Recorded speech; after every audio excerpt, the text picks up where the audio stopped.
कल्पना कीजिए दोस्तों, एक तरफ विशाल सेना, तोपें, घोड़े और दूसरी तरफ मुट्ठी भर बहादुर सैनिक। महार सैनिकों ने अपनी बंदूकों से दुश्मन पर गोलीबारी की और पेशवा की सेना को पीछे हटने पर मजबूर किया। लड़ाई इतनी भयंकर थी कि महार रेजिमेंट के पक्ष से 50 से ज्यादा सैनिक मारे गए, जबकि पेशवा की सेना को भारी नुकसान हुआ। सैकड़ों सैनिक मारे गए। शाम तक पेशवा की सेना भाग खड़ी हुई और महार सेना ने विजय प्राप्त की।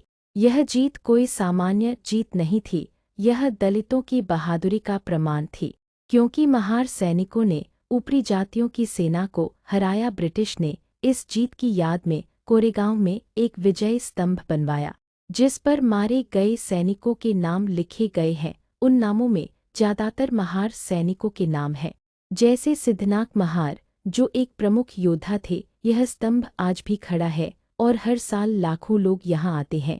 अब सवाल यह है कि इस घटना की खोज में बाबा साहेब डॉक्टर भीमराव अंबेडकर का क्या योगदान रहा। दोस्तों, खोज से मतलब है इसे दलित इतिहास में प्रमुख स्थान देना और इसे एक प्रतीक बनाना। अंबेडकर, जो खुद महार समुदाय से थे, ने इस घटना को भुलाए जाने से बचाया और इसे दलितों के आत्मसम्मान का प्रतीक बनाया।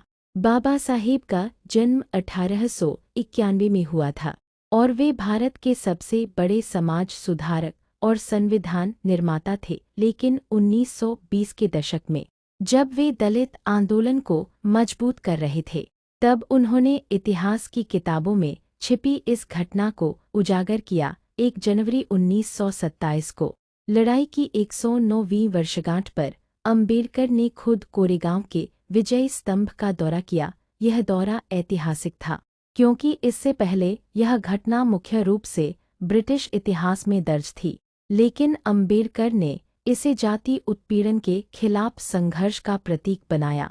उन्होंने कहा कि यह लड़ाई दलितों की बहादुरी दर्शाती है।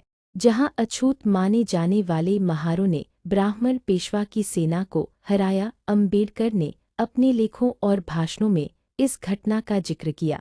जैसे उनकी किताब द अनटचेबल्स में उन्होंने ब्रिटिश राज को पैक्स ब्रिटानिका कहा, जो दलितों के लिए कुछ हद तक न्यायपूर्ण था। उन्होंने दलितों को प्रेरित किया कि वे अपने इतिहास से सीखें और संघर्ष करें।